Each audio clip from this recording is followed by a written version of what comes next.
क्रोध आने पर भी सांसों का खर्चा ज्यादा है। गुस्सा आए ना तो सांसें लंबी लंबी चलने लग जाती हैं।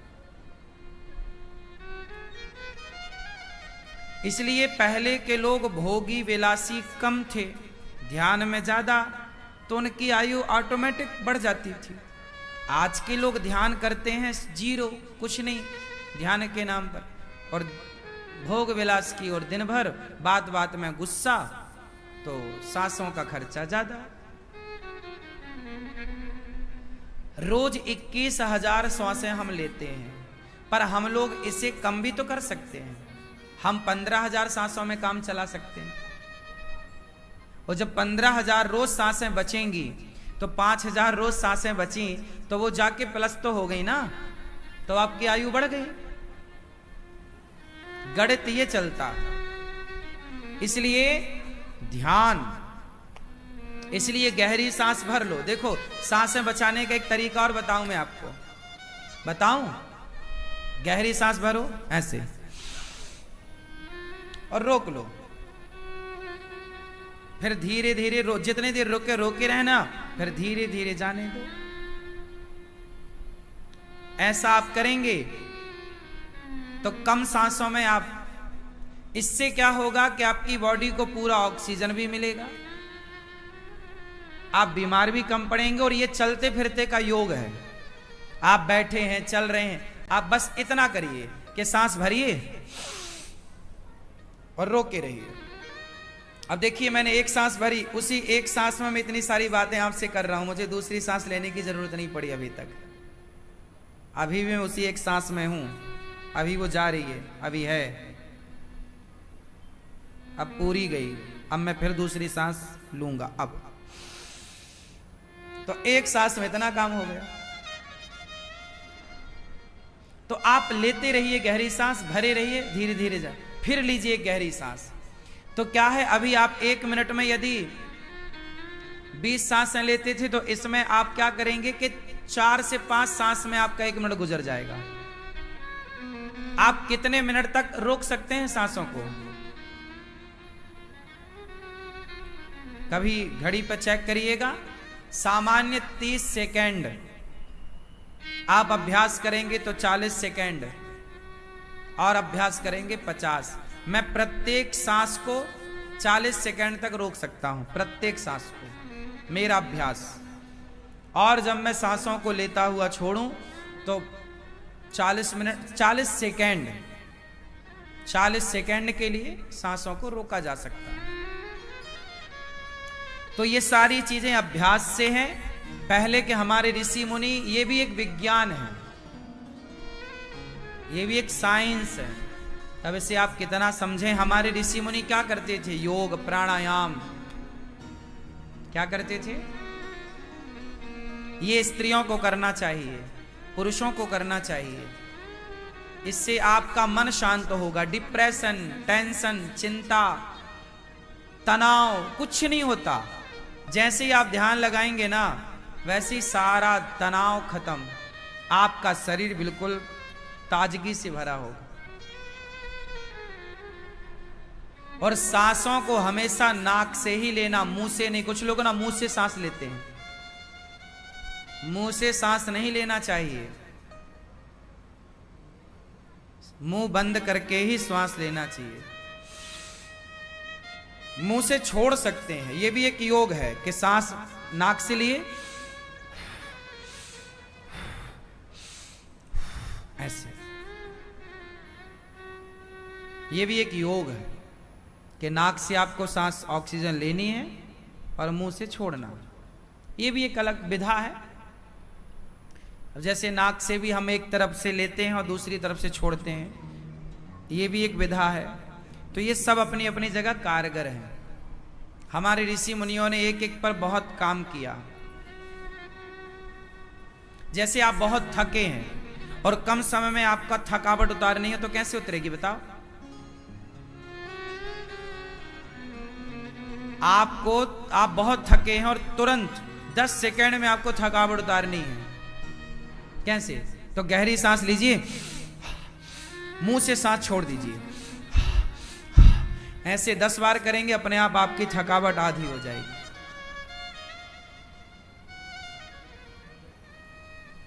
है ना? ये सब हमारे ऋषि मुनियों की टेक्निक थी। देखो कितना बड़ा विज्ञान, आपके शरीर में ही बहुत विज्ञान है। आप अपने आप को ही नहीं जान पाते पूरी जिंदगी में। जान पाते हो?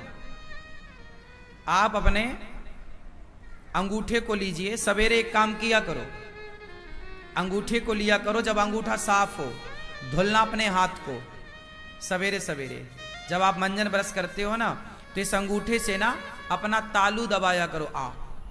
ये जो ऊपर का हिस्सा है ना, उसे ऊपर की तरफ प्रेस किया करो, दबाया करो। अपनी जिह्वा को ले जाके जो आपका यहां वो होता ना, एक लटकती हुई घंटी, उस तक पहुंचाया करो अपनी जिह्वा को। पलटाओ जिह्वा को, ले जाओ उस घंटी को, छुओ।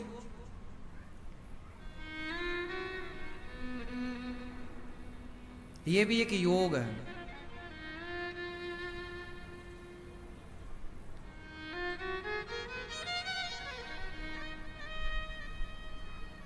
सब योग है ये, और ये सब अपने काम करने वाले योग हैं।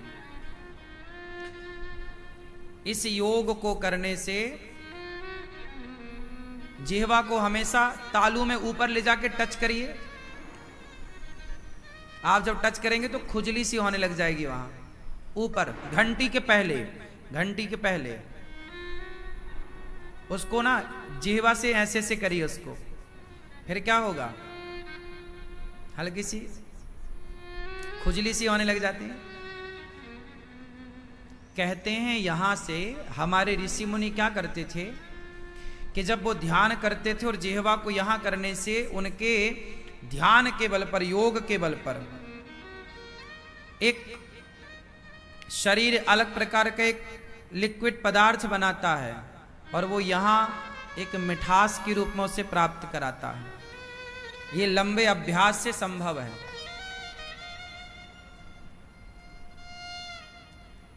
अपनी जिह्वा को बाहर निकालना, उसे हल्का सा खींचना। आप अपनी जिह्वा से अपनी नाक को टच कीजिए। कर लेते हैं? मेरी जिह्वा मेरी नाक से टच हो जाती है, करके नहीं बताऊंगा पर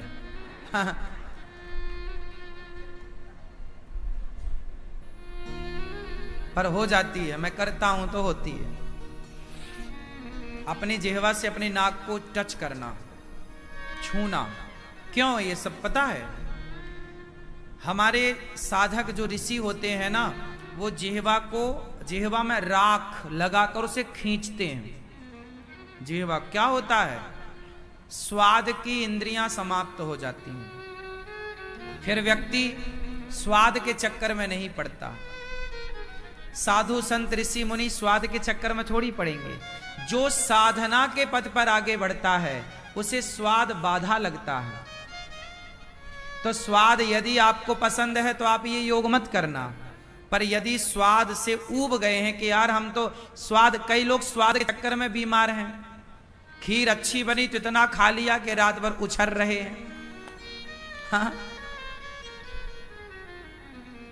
खाने स्वाद के चक्कर में इतने खा लेते हैं, लोग बीमार पड़ जाते हैं। हम लोग उतना ही, हम लोग स्वाद के चक्कर में नहीं भागते। मेरी जिह्वा ऑलरेडी मेरे कंट्रोल में है। मैं अपनी जिह्वा को अपने कंट्रोल में रखता हूं। क्या खाएगी तू? जो मैं खिलाऊंगा तेरे लिए पौष्टिक, वो खाएगी तू। जिह्वा की बात नहीं मानता। जिह्वा तो कहेगी चलो ये खवाओ वो खवाओ। अब आपकी जिह्वा चंचल है तो आप कहीं भी खड़े होके खा रहे हैं। बनाने वाला पसीना बहाए जा रहा है, उसमें पसीना टप टप टप टप टपक रहा है, और आदमी खाए जा रहा है। उसी कपड़े से उसने पसीना पहुंचा, उसी को आटे में ढक दिया। और तुम्हें घर की माँ के हाथ की रोटी पसंद नहीं है, बाजारों में खाते हो। ये तुम्हारी जिह्वा का दोष है। अपनी जिह्वा को इतना भी आजाद ना करो कि वो स्वाद कितनी लंपट हो जाए कि कहीं भी ले जाए। हम लोग स्वाद के चक्कर में नहीं पड़ते, हम लोगों को पेट भरने से मतलब है। और पेट भी किससे? अंकुरित अनाज। अभी मैं आया आपके बीच में कथा सुनाने, तो अभी मैं जरा सा 4-5 चम्मच केवल मैंने अंकुरित दाल ली। आज जरा सी दाल अंकुरित थी, इतना बड़ा अंकुर है उसका, स्प्राउट्स ले लिया। अब स्वाद के चक्कर में कहां जाऊं? वो मेरे लिए बेहतर है दाल अंकुरित, चने अंकुरित। क्यों? तो मैं जिह्वा को आजाद नहीं करता, मेरी जिह्वा कंट्रोल में रहती है, मेरी आंख कंट्रोल में रहती है। मैं क्या देखूं? कुछ लोग है ना क्या देखते हैं, कुछ लोग स्त्रियों को देखते हैं तो घूरने लग जाते हैं, उनकी आंख पर उनका कंट्रोल है ही नहीं। कोई महिला निकल जाए सुंदर सी तो लोग उसी को देखते हैं यूं। आपने कभी गौर किया होगा, यहां से कितने लोग निकलते आते जाते हैं, मैं कभी किसी को देखता ही नहीं, कौन आ रहा है कौन जा रहा है मैं कभी नहीं देखता। क्यों देखें हम? किसी को क्यों देखना है? जो देखता है पुरुषों को देखते, स्त्रियों को देखते, कुछ लोग तो पूरा शरीर देखते हैं नीचे से ऊपर तक। क्या जरूरत है देखने की? आंखों में कंट्रोल रखिए। आंखें तो कुछ भी देखने को मजबूर करेंगी, आंखों का तो स्वभाव है देखना, लेकिन उस आंखों को क्या दिखाना है ये तो हमारे कंट्रोल में होना चाहिए ना। जिह्वा तो खाने चाहती है, क्या खिलाना है ये हमारे कंट्रोल में होना चाहिए। कान सुनता है, लेकिन क्या सुनना है ये हमारे कंट्रोल में होना चाहिए। हाँ या ना? तो बात बस यही है कंट्रोलिंग की। जिसकी इंद्रियां कंट्रोल है वो व्यक्ति सुखी है। राम की इंद्रियां कैसी हैं? बोलो। राम की इंद्रियां कितनी होती हैं? कितनी इंद्रियां होती हैं? 10। 5 कर्मेंद्री, 5 ज्ञानेंद्री। आंख एक, आंख देखने का कर्म करती है, ये इंद्री है। नाक सूंघने का, जिह्वा स्वाद का, चमड़ी स्पर्श का, और शब्द कान। कान 1, आंख 2, नाक 3, जिह्वा 4 और त्वचा 5। ये ज्ञान इंद्रियां हैं जो ज्ञान कराती हैं। आंखों से रूप का ज्ञान, कानों से शब्द का ज्ञान, जिह्वा से स्वाद का ज्ञान, चमड़ी से स्पर्श का ज्ञान। 5 ये ज्ञान इंद्रिय हैं। 5 कर्मेंद्रिय और हैं। हाथ कर्म करता है लेने देने का, पांव कर्म करता है चलने फिरने का, मुंह कर्म करता है बोलने बताने का। 3 हो गई, और एक मूत्र द्वार और एक मल द्वार, मल मूत्र की इंद्री। टोटल 5 कर्मेंद्री, 5 ज्ञानेंद्री, टोटल 10। ये जो 10 इंद्रियां हैं ये हमारे कंट्रोल में होनी चाहिए। क्या होनी चाहिए? अब देखो, मैं यहां बैठता हूं ना, आप लोग बैठते हो ना, तो आप बार बार लघु शंका करने के लिए जाते हो, है ना? आपको बार बार लघु शंका आती है, आप जाते हो। लेकिन आपने वर्षों से मुझे यहां बैठे देखा होगा 3 घंटे, मैं बीच में कभी उठ के जाता हूं? क्यों नहीं जाता? क्योंकि मैंने अपने शरीर को इस तरह बना रखा है। मुझे जब प्यास, मुझे जब लघुशंका मैं चाहूंगा तभी मैं लघुशंका जाऊंगा। ऐसा नहीं है कि मुझे लगी और मैं बैठा हूं रोके हुए, ऐसा भी नहीं होता। हमें शरीर को इस तरह ढालना पड़ता है। यह भी एक कला है कि आपका शरीर आपके कंट्रोल में रहे। मैं 4 घंटा यहां बैठा रहूं या 5 घंटा, मैं जब तक चाहूं बैठा रह सकता हूं। और आप रोज देखते ही हैं ना मैं कितनी गर्मी निकल जाती, ना मैं पानी पीता हूं यहां बैठकर व्यास गद्दी में, ना तो मैं लघु शंका के लिए भागता हूं। दोनों चीज कैसे कंट्रोल होती है? ये अभ्यास, यही है इंद्रियों पर कंट्रोलिंग।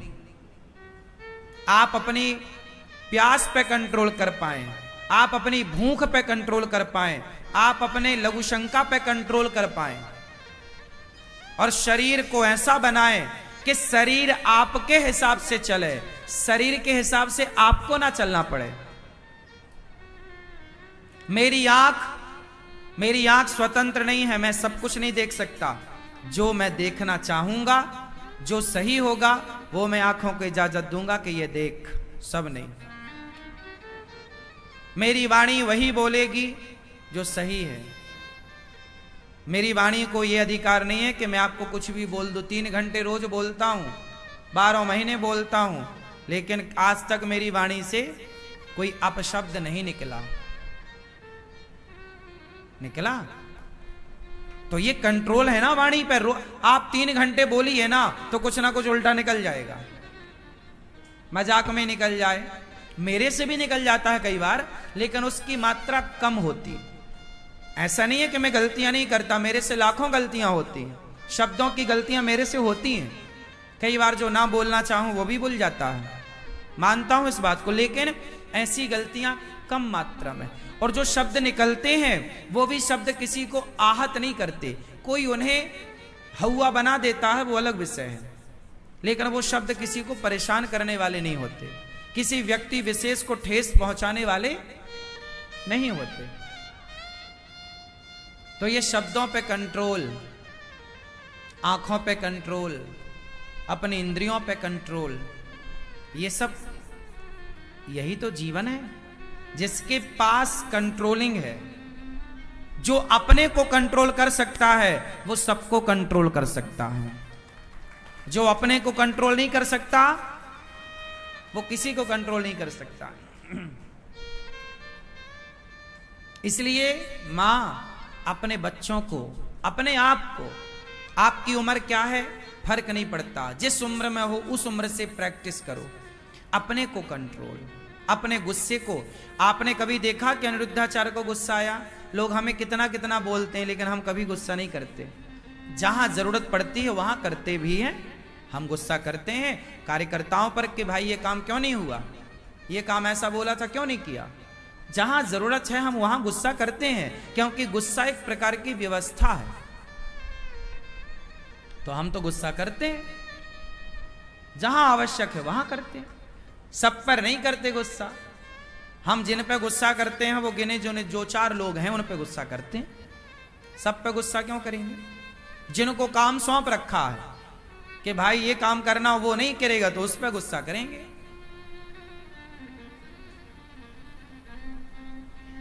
तो गुस्सा आप लोग ना, आपको जरा किसी का धक्का लग जाए, रास्ते पे जा रहे हो, रिक्शे वाले से गुस्सा, क्यों रे तू जानता नहीं है मुझे?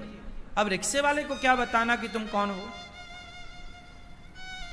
आप हर जगह यही बताते हो, मुझे नहीं जानता। ये नहीं, हर जगह गुस्सा नहीं।